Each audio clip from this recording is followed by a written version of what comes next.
For those women who are going through their first trimester, we really focus on being upright. And I know that sounds like a low grade goal, but it's true. Where if you're on bed rest for a whole week, you could measure a 12% muscle mass loss. What? Welcome. We are so excited you're here for this conversation. If you are a woman who is considering getting pregnant, if you are a woman who is already pregnant, or if you are a woman who has had any number of babies in your uterus, you're going to want to lean in. We're chatting with a mom of 3 about all things pregnancy and comfort. Yes, pregnancy can and should be comfortable. So we're so glad you're here. We are going to be talking about the fact that pregnancy can be uncomfortable, but you don't have to suffer. Yes. Diana, Hello, Doc. so excited for our talk today. Thank you for being here. Thank you for inviting me. And for those of you who don't know what you do, would you please tell us so that the world knows? Yes. So I am a doctor of physical therapy, and I have the most amazing company in South Florida and Tampa. We're called Painless Pregnancy, and we are a group of doctors of physical therapy, and we specialize in pregnant and postpartum women.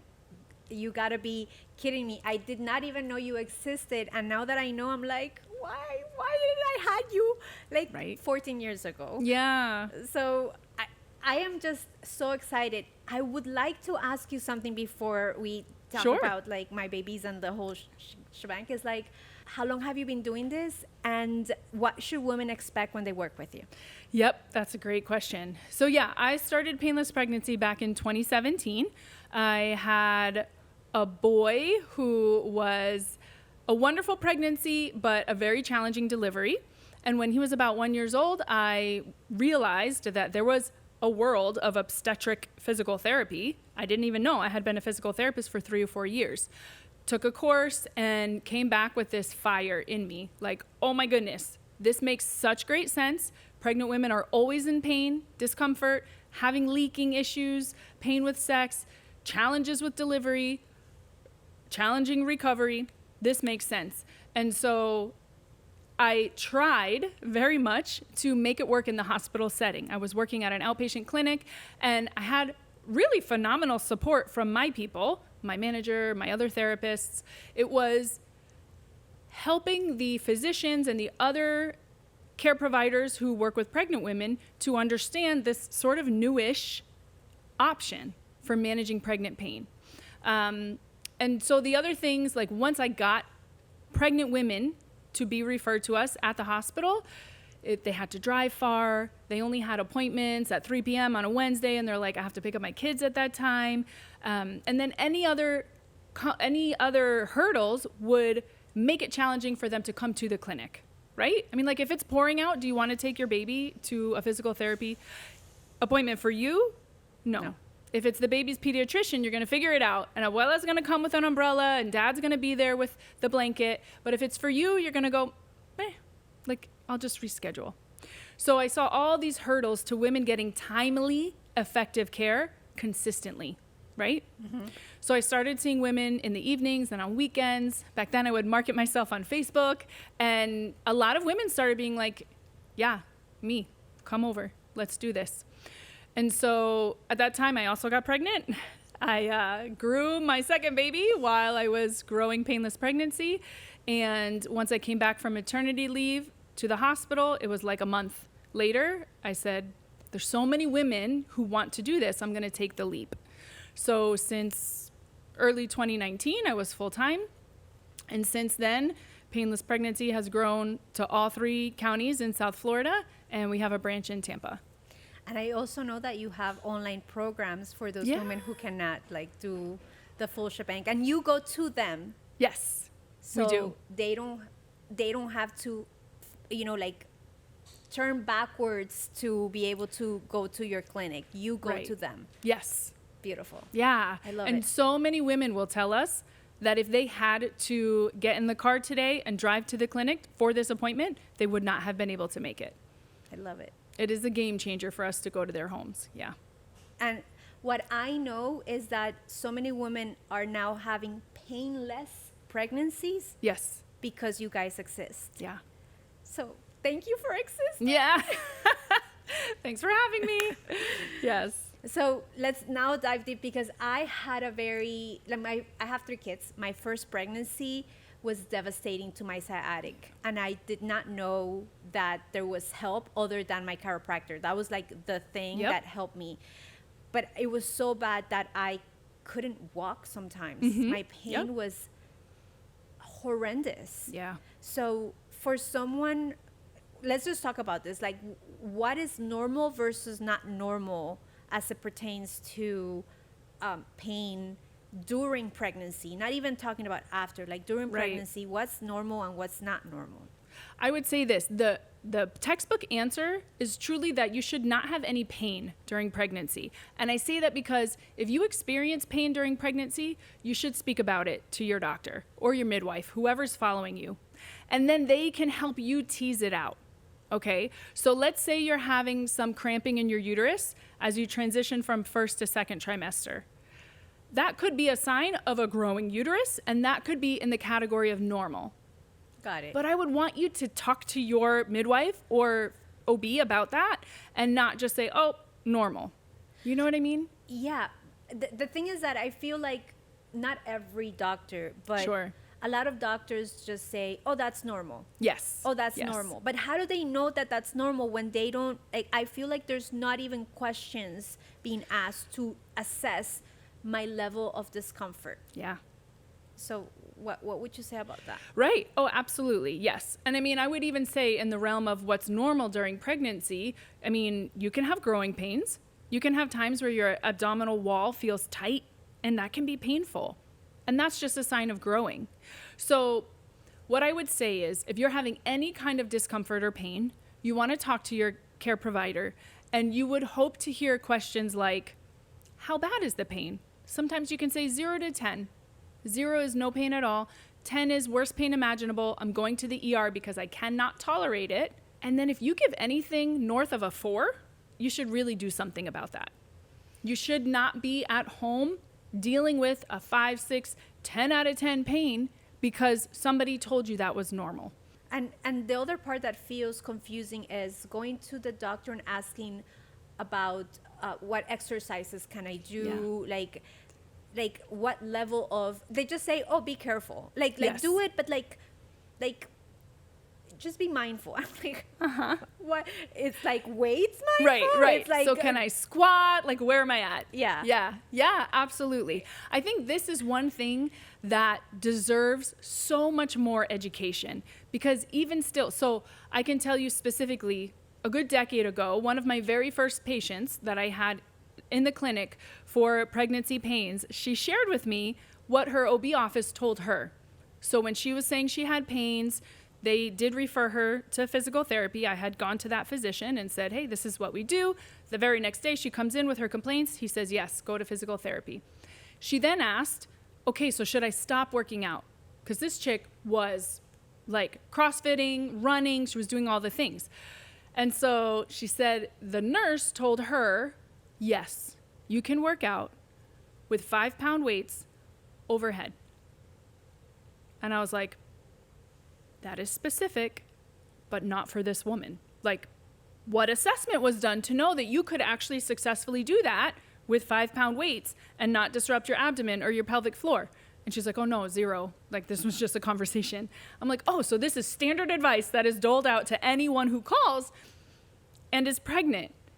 And it just gave me a little window into their attempt at making it clear. So that's clearer than saying, be careful, go easy. Sometimes they'll say, just go for a walk. And they're like, walking hurts. So yes, 10-pound weights, 5-pound weights overhead is clear, but it's really not appropriate. for everyone. Yeah, absolutely. And we do a thorough assessment head to toe to know what is appropriate. And we watch your body perform these exercises and we say, heck yeah, go for it, go for it. Ah, did you feel that? Did you see how you did rep 7 and your abs went whoom? That's poor control, or that's where your limit is for endurance, and we need to keep it right here, maybe for a week, maybe for a month, but then we're going to check again. And then when we come back next month and we say, you can do a whole 3 sets of 10 with that and be successful, we're taking you to here now. Got it. Like the depth of clarity and specificity that we get to when it comes to an exercise program for pregnant women is bar none. Like we go above and beyond to make sure that not only do you feel good with the exercises, you're performing them well, but that your body is thriving and steadily improving with what you're doing. That's beautiful because it feels as if it's not just copy paste. Correct. Yes. And like that makes me feel a lot more at like. Yeah, absolutely. Absolutely. So what about like different stages in pregnancy? Mm-hmm. Yep. What are different things that women can assess? Like I'm uncomfortable, I'm in pain, like what changes in the body? As a physical therapist specializing in pregnancy, what would you say per stage? Yeah, that's a great question. So I would say for the first trimester, we tend to try to keep our goals very realistic. First trimester can be brutal for a lot of women. I mean, the nausea, the fatigue, just those two. Like, let's say you just have those two symptoms alone. Getting through a work day and feeding yourself dinner can be all that you can manage. So for those women who are going through their first trimester, we really focus on being upright. And I know that sounds like a low-grade goal, but it's true. Because if we recline, every day that you're on bed rest, you could lose muscle mass. Up to the point where if you're on bed rest for a whole week, you could measure a 12% muscle mass loss. What? That means like you have, say, thick quad muscles, and you could measure it visibly with an ultrasound, and then you measure it again a week later, and there's less of a quad muscle. Like those fibers have gotten smaller. That's a problem. So we want to make sure that you don't lose muscle mass and you don't lose range of motion. Okay. So we would prescribe something really simple like arm mobility and sitting. We would give you a seated stretching program or maybe something to do in a laying down position. Some of our moms in first trimester prefer to be propped up on a wedge. That can help with nausea or even reflux, can be really strong at that time. Yeah. Tell me about it. I know, right? Oh, I had reflux with both. I didn't have reflux. I was just throwing up every Where are you? flipping day. Yeah. That's For the 3 awful. pregnancies, All for the 3? first 3 months, it was so painful. It's brutal. I know some of my friends threw up the whole pregnancy. Yep. Mm-hmm. I've heard of that. I felt lucky after that. I was like, Right? I woke up Yeah. right. Yeah. But not I actually never threw up, but I just felt gross for the whole first 3 months. Like, don't look at me, don't touch me, I don't want food, I don't want this. Like, everything was gross. I don't know how many women can identify, but I would tell my husband, like in this subject, I would tell him, I'm hungry, but I don't know what to eat. Oh, and yeah. I think of food and I want to throw up. Uh-huh. Oh, poor soul. He was just like, I don't know what to bring to Right. you. I don't want to make you suffer. Uh-huh. Like, where do I go from here? Yeah. And the first pregnancy, he's like, you don't want to eat. You're going to hurt the baby. Until the doctor was like, that's normal. She's not going to want to eat. It was just brutal. Just the part of like the nauseous. Okay. Yeah. Second trimester. Yes. Okay. So second trimester should be where you get your second wind. And we just acknowledged there are women who don't, and Godspeed, because that's really tough. However, the majority of women, as they go into their second trimester, they have less fatigue and less or no nausea reported. Amazing. The thing is, they then are like, oh my gosh, am I sort of myself? Let me spring back into the gym. I need to go for a run. Pilates, here we come. And they unintentionally overlook any tightness or weakness that they may have earned from surviving their first trimester. So that is why at Painless Pregnancy, we really want to assess you as early as possible. So in that first trimester. Okay, I have a question that is kind of like diverging from this thing, so Sure. we'll come back. It's like, how do I know that I need someone like you in my life? Yeah. And like, is there any specifics? Does every mom need something like you? Help. Yes. So I would say every mom needs a physical therapist who specializes in pregnant and postpartum. So that's obstetric and pelvic floor specialty. Because the rates of pain, dysfunction, urinary issues is so high. And you won't know in your first trimester if you're the one who's going to have sciatic pain in your third trimester. And so the hope and prayer is that we can partner with these women, maybe once a week, but maybe just once a month throughout their pregnancy. And we reverse engineer so that we can come up with a preventative plan where they don't know that they didn't encounter sciatica or pubic symphysis pain or bed rest. Yeah. Does every woman need bed rest? No. Really, bed rest used to be, actually, like back in the day, bed rest was a recommendation for severe pain during pregnancy. Every once in a while, we'll get a patient who says that they were told to go on bed rest because of their pain. But yeah, that's really not recommended anymore. Bed rest is risky. Yeah. Bed rest is a tricky little thing. We used to treat patients in the hospital as physical therapists. If you were put on any kind of restriction like that, say if you're in the ICU, you just had a heart attack, your cardiac values are not stable, you would be on a modified activity, and a physical therapist would be on your care team. Okay. We would go see you every single day and carefully move you and monitor your vitals and do some range of motion and maybe a little whatever they're permitted to do, but with supervision. You put a baby in that belly, and the connection to, oh, they're on bed rest, they need physical therapy, is lost all of a sudden. And you're like, but wait, you changed their activity level. That's a standard protocol. Order physical therapy. Wow. Okay. Yes. Now let's go back to third trimester. I think like that's where it gets a little, I remember my belly was so big, like even moving, like sleeping on one side, it was like, take the belly, move it a little bit and throw it to the bed. Goodness. So you can Did you? Oh my goodness. It was so big, I couldn't close. Yeah. So I would be like 1, 2, oh my 3, goodness. going to the other side. I swear. I'm a tiny woman, but like my bellies were huge. Yeah, that's wild. So what would you say? It's so interesting you say that because, I remember when I was studying in obstetrics and you take your first class and you're like, so am I an expert? Like, can I do this? And your teachers, your mentors are like, yes, go treat pregnant women. Like, do the things. You'll learn as you go. I'm here to support. And I remember teaching core engagement is like PT 101. You do that for any person who's ever had back pain or postural issues. We teach them how to activate their deep core.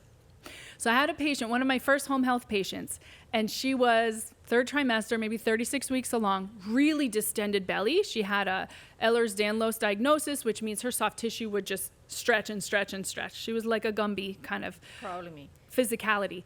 And so one of the things I taught her, I think she was in bed when I got there because she just couldn't get out. So her husband let me in. I go up the stairs and she's telling me what's going on. I'm like, great, let's just start here. I want you to exhale and hug your baby towards your heart with your stomach muscles. And she did it. And I said, okay, now roll onto your back. And she rolls onto her back and she looks at me and she's like it was magic. And Diana, it's the simplest, most standard physical therapy tool.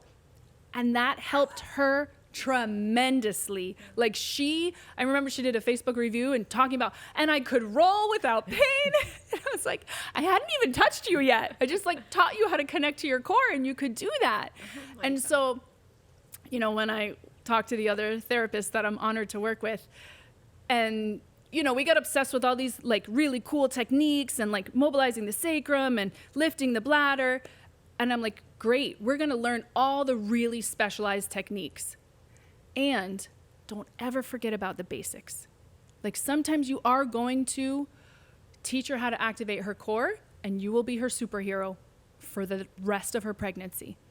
It's incredible how simple things can make, breathing or hug, they can make such a huge difference. Okay, so we talked about first trimester, second, third. Now what happens after?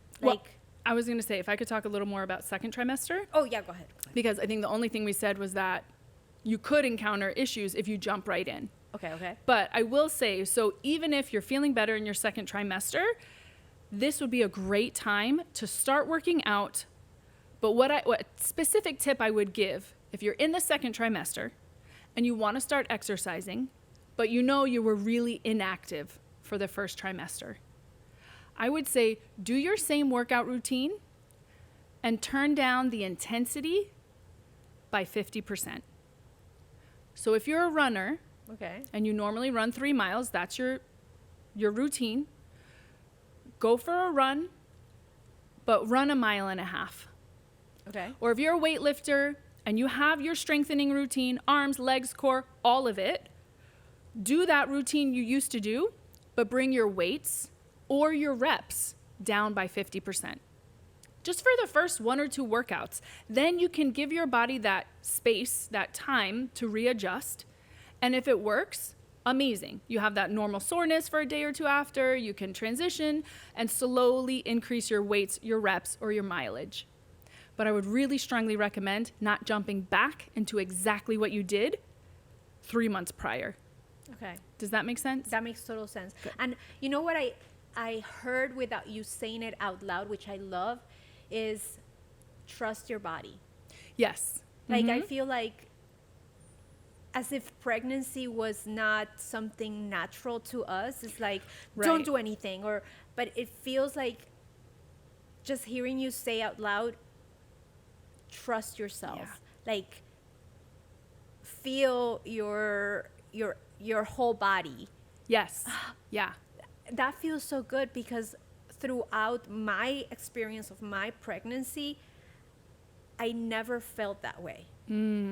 I remember during my second pregnancy, well, this was right after like the yuckiness of it, like going downstairs and telling my husband, I finally feel human again. Yeah. And I said it out loud. I didn't even, it was one of those things that came naturally. Yeah. But I was petrified about pregnancy, because when I was a teen, I guess in the good attempt for teachers, like, don't do things you're not supposed to be doing. Sure. They showed us a video of like a woman delivering a baby and like a bucket underneath and blood and I was like, oh, I'm never doing that. Like, that's it. Like, ah.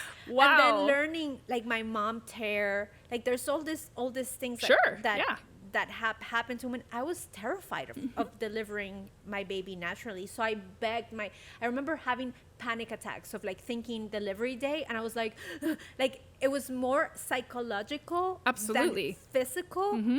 Yep. But I was terrified. So for women who may like see me, and there's some brave women who are like, I'm only having it naturally. Right. Yeah, so for You sure about that? How can physical therapy help, like, ease or feel more confidence in my body for delivery day? Because like there's first, and then there's D-Day. Big time. Yeah. And then there's the aftermath. Yes. So can we talk about that? Yeah, absolutely. And I think what's so important, you said something really insightful, is that when we can trust our body, we do feel more comfortable going to an exercise program or maybe considering delivering a baby. And so that is a gift that naturally evolves out of working with a physical therapist, because we have strategies to help women be in their bodies.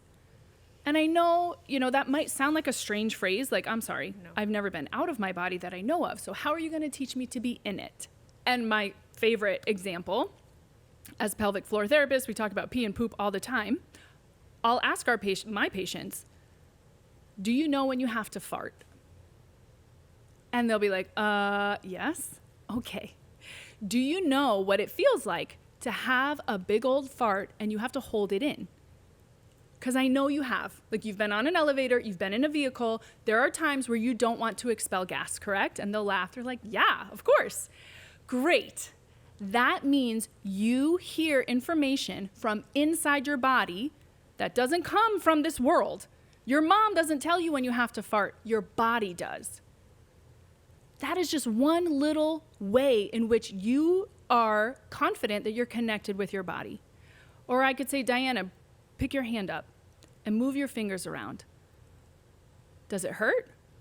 Great. What do you feel? What sensation do you feel when you move your fingers around? Nothing. I mean, I just know that I'm moving them. You know that you're moving them. Uh-huh. Maybe if I gave you a ball to squeeze, you could be like, oh yeah, now my fingers are starting to get tired. They might be feeling tight. or if you stretch your hand, oh, I feel pulling here. Anytime you can put a word or a sensation to what you experience in your body, you're connected to your body. So yes, pregnancy is really different. If you've never been pregnant before, it can be scary. And you can be like, oh, I don't know. If you take a minute to sit with yourself, you actually do know. Your instincts know. You're inside your body. Yeah. You do know. Now, you can bring yourself into your head quite a bit, and you can overthink and overthink and overthink. I don't know, but did I feel that? And am I doing it right? But if you give yourself the opportunity, and again, physical therapists, like, this is what we do. We bring you into your body. I've had patients before who've replaced their knees. They don't have the same joint. We can teach them how to connect to a knee that does not belong to them with strategies and tools. And with repetition, you can connect to that leg again. Does that make sense? Totally. And then coming back to the farting, for those women who I don't know, not Right. talking for myself, Yeah. but for those women I know that maybe they don't have the power, like they cannot stop their farts, Yeah. Mm-hmm. or that they are peeing on their own, because then there's the aftermath. Right. Can you help with that? Yes. So specifically with what we call urinary incontinence, which means that you leak urine and you don't want it to come out. So I tend to give a little more grace, and there's plenty of women's health PTs who would agree that in that third trimester, particularly at the very end, and in what we call the fourth trimester, so from the moment of delivery through your baby's third month, some incontinence during those 2 phases can be considered normal. So I'll say this, if you are 38 weeks pregnant, you have a full bladder, and you get hit with 4 sneezes back to back, I'm not going to be that concerned that you lost a little urine. Okay. If you just pushed a baby out of your vagina 10 days ago, and you just finished a feed for your baby, and your bladder is full, and you have to walk far with a heavy baby that you don't want to disrupt its sleep, and you leak a little urine, I'm not that concerned. What I will say is, outside of those 2 small windows, any amount of loss of urine, gas, or bowel beyond your control is a problem. Like, you should want to fix that, because it can and should be fixed. And then the other thing I'll say about postpartum leaking is it should be notably better by that first month. And I don't know what better means, because I don't know if you're losing your entire bladder every time you stand up, then better is, a pad or 2 a day. Okay. If you had a little leaking for the first week after delivery, a month later, you probably should be dry, right? Mm-hmm. Like, it depends on what your status was, but you should be able to look back and be like, oh, yeah, delivery was worse. Today I'm better. The other thing I feel a lot that can happen to women is that with,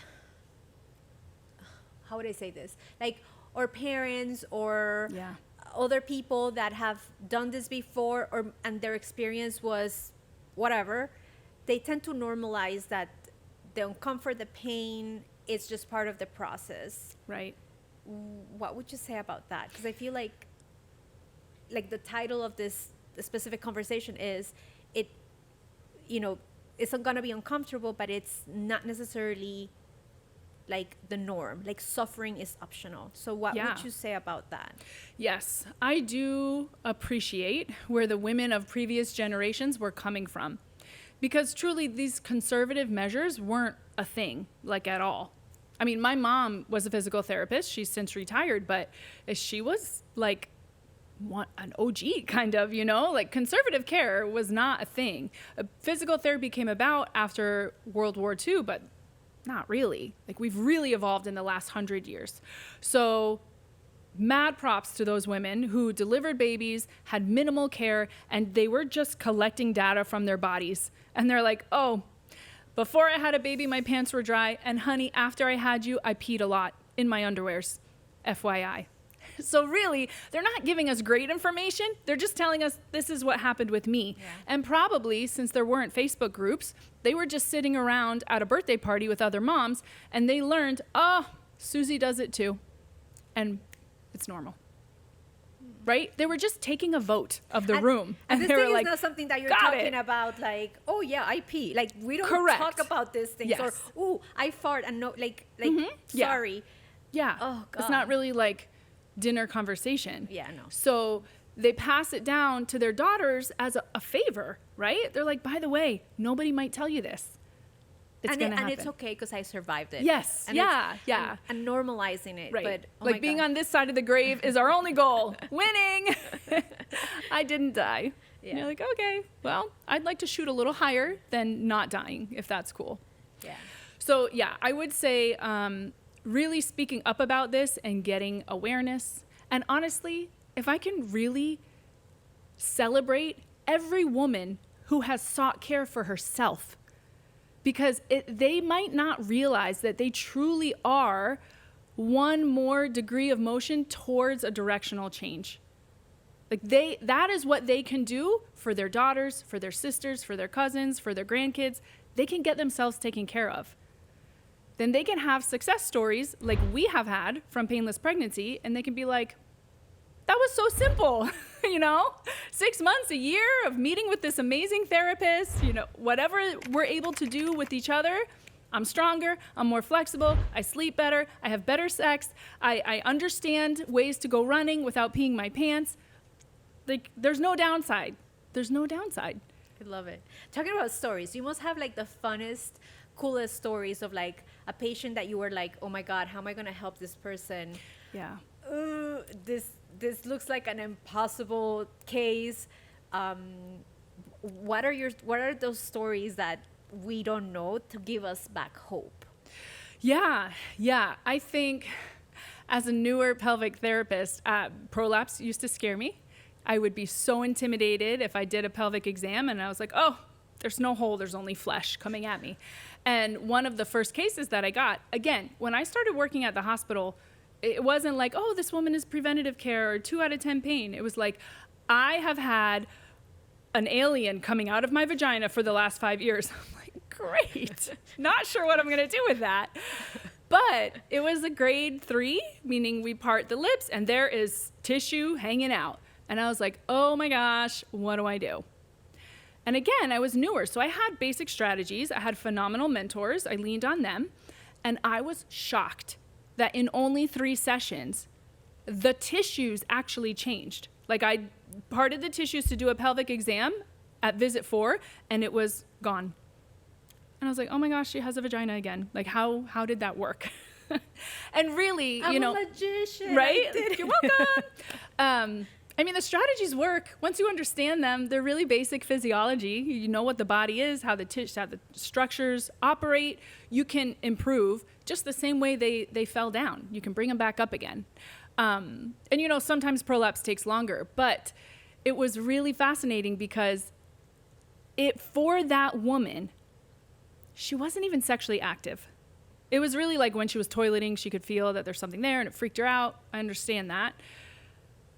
But she felt more of a woman when her genitalia felt more normal to her.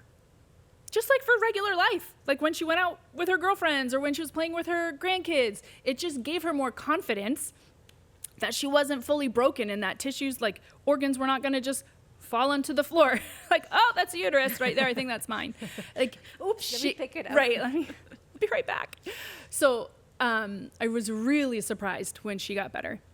And I had another experience during COVID when we had to transition immediately to only telehealth, for that first few months when everything was scary. And I had women who were still reaching out. They were still pregnant. They were still hurting. And I'll never forget, this one young lady had 2 kids. I think the baby was like 4 weeks old, and she had massive pubic pain. Nobody could come help her take care of her kids. The baby needed to eat. The dad had to work. This girl was home alone with a 3-week-old and a toddler and pelvic pain. And I was like, I don't know what I can do through the camera of my phone, but I'm going to try. Like, I'm going to give you everything I've got. So I met with her twice a week, virtually, an hour session. And again, when she texted me and she was like, yeah, I'm feeling a little better. And after the third session, oh my gosh, I was able to feed the baby and stand up with him without feeling like I was going to fall or being stabbed with massive pain. And I was like, I don't understand how you felt better, but I'm thrilled because it really does work. Like you said, the level of expertise that we have, it is just above what any woman knows that she needs. And so even when I feel like, I only have telehealth, that was phenomenally helpful for that woman. It changed the course of her motherhood. And I think also what I am hearing you say is, I know the techniques. I just gotta trust that. Like, you are also in that level of this is what we know works. Right. Helping people activate those parts of them would help them get to the results that they are seeking. Right. And then I wonder, because I know we talked about this. You mentioned it to me about this woman who was at the beginning of your path through this amazing work that you do, that she was really, her body didn't move. Like, tell me a little bit about this story so that people know, because I was like, that is such a beautiful story for people to know that if it works for someone like that, why wouldn't it work for me? Right. Yeah. Yep. So one of my very first patients with painless pregnancy, she was only halfway through her second pregnancy. Her daughter was 2 at the time. And for that 2-year-old's pregnancy, she suffered tremendously.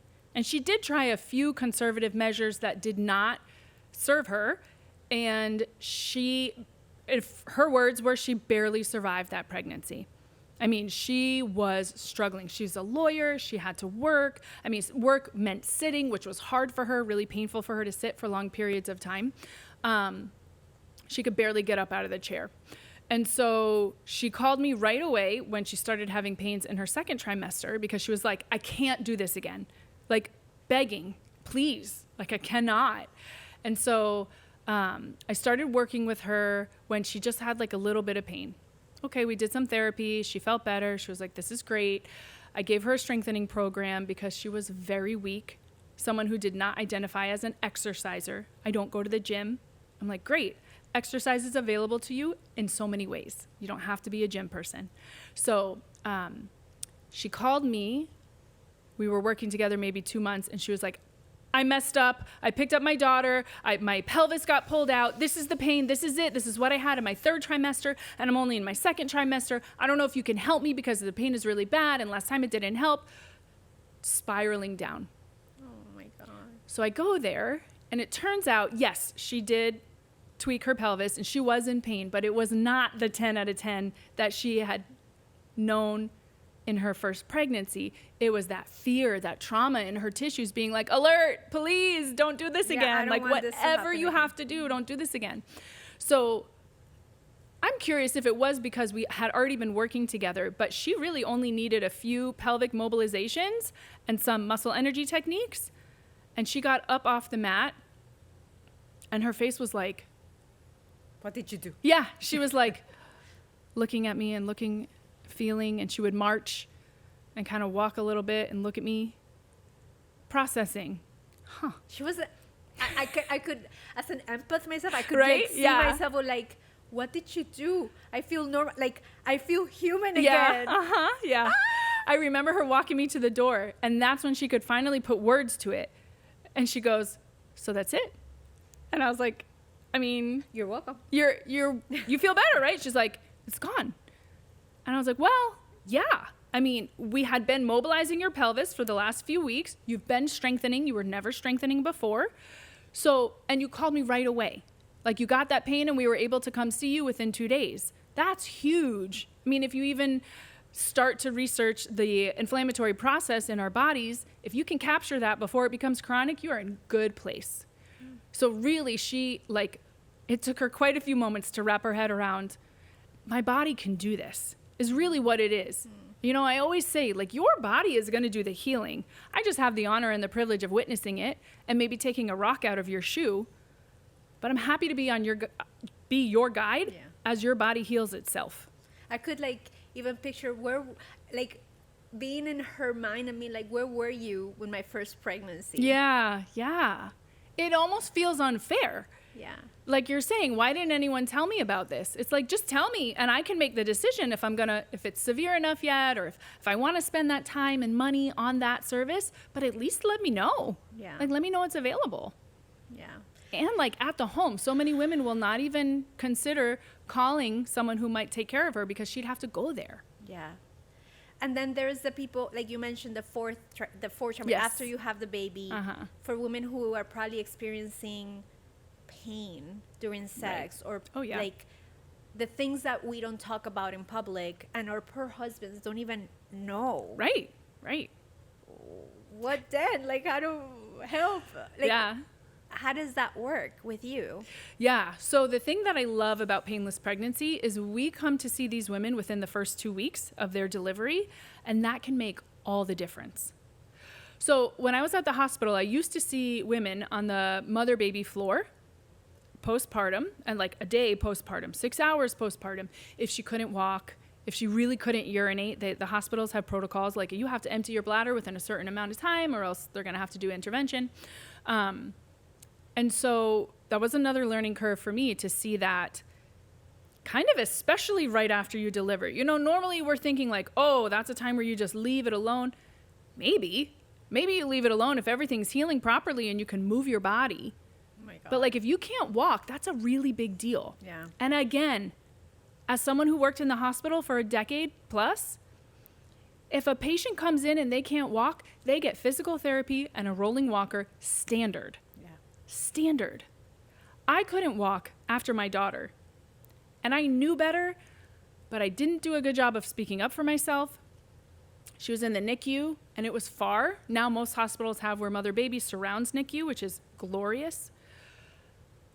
I'll never forget. The nurse said to me, I think you should walk to the NICU because you're 2 days postpartum. And yeah, I was 2 days postpartum, but I delivered my baby at 4 a.m. So it was really like 30 hours postpartum, and I had a 2nd-degree tear. Like, my pelvic floor holds my pelvis together. Every time I put one foot in front of the other, it has to hold a load. So it was really painful for me to walk, and I should have asked for a wheelchair, and I didn't. And she said to me, most moms walk on their 2nd day. Oh, God. Not an assessment, not do you have a lot of pain, not what are your concerns with walking. Just most moms walk on their 2nd day. And you're not. And you're not. And I was like, shame on you. I was by myself. My baby was in the NICU. I was heartbroken. Like I didn't have a shred of strength to then speak up for myself. That little bit of pushback of like, nope, you're wrong. Toughen up. Like maybe she would have just given me a wheelchair if I had asked, but I didn't, you know? So anyways, postpartum is a thing. I really love to see these women early. When they've had a C-section, there's like a whole post-surgical protocol that we can take them through just to help them with basic things like rolling, like how to sit on the edge of the bed, which brace to put on. And we do recommend wearing a brace for a little bit after a C-section. Just helps to offload that surgical site, that scar. We do specific arm strengthening so she can rely on her upper body and not have to use her core too much. Swelling management, oh my gosh, I have seen so many swollen bodies, pregnant and postpartum. That just complicates things unnecessarily. It really causes more things than we're aware of.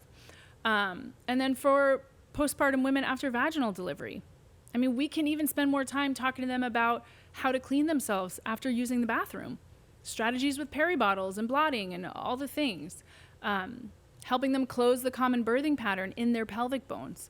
Because if you have any true or even perceived trauma during a delivery, your pelvic bones are going to stay open. They're like frozen. And so that puts a pull on your pelvic floor and that makes it hard to walk. Makes it hard to move. So sometimes just gently closing that common birthing pattern, which is a phrase that one of my mentors, Lynn Schulte, taught us, it's a game changer. Like you can really shift the trajectory of your healing path.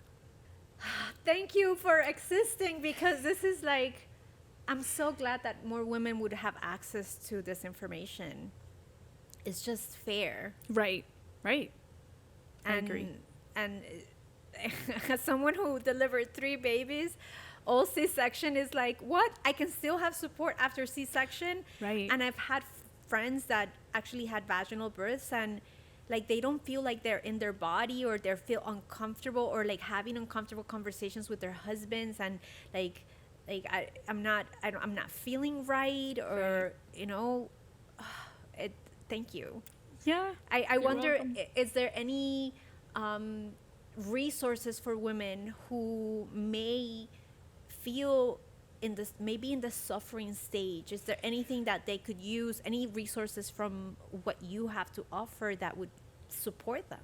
Yeah, that's a great question. So we have ample resources. One thing I would recommend, if, let's say for a mom who's maybe not exercising yet, we did create an on-demand program for pregnancy and for postpartum.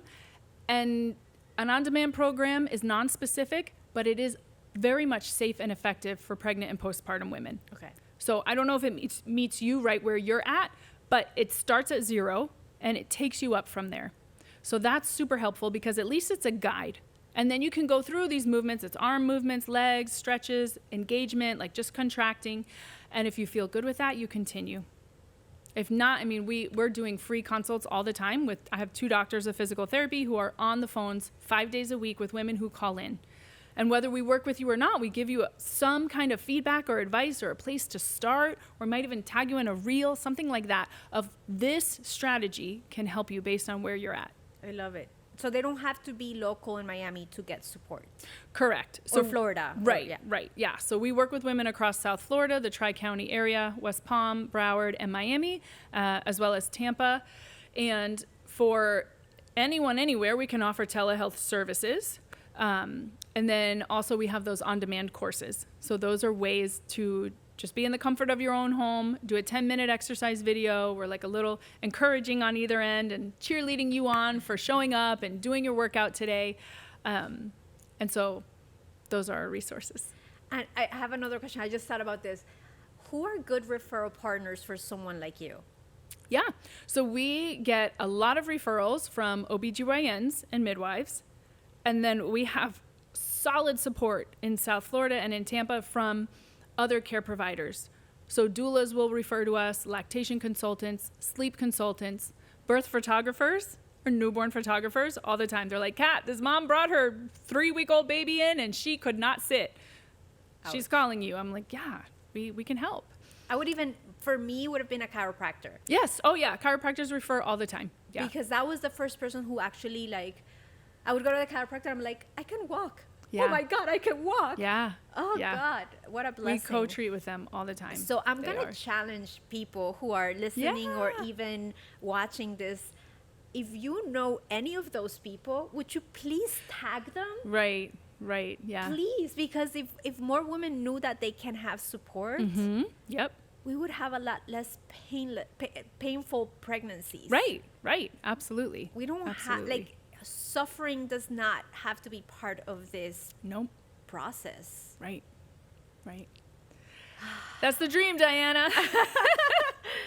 Thank you, Doc. Thank you for having me here. Oh, yeah, of course. And for those of you who want to know more about you, where can they find you? Yeah. Thank you. So we're on all platforms: Painless Pregnancy, Instagram, Facebook, YouTube, and then our website is painlesspregnancy.com. Thank you. This was so much fun. I appreciate you. Thank you, Doc. So, all right, stay tuned because there's so much more of Dr. Kat for every woman who needs support in anything related to pregnancy and painless pregnancy. So stay tuned. Take the next step towards a pain-free pregnancy. Schedule your free 15-minute consult at painlesspregnancy.com. Like, share, and subscribe for more empowering episodes.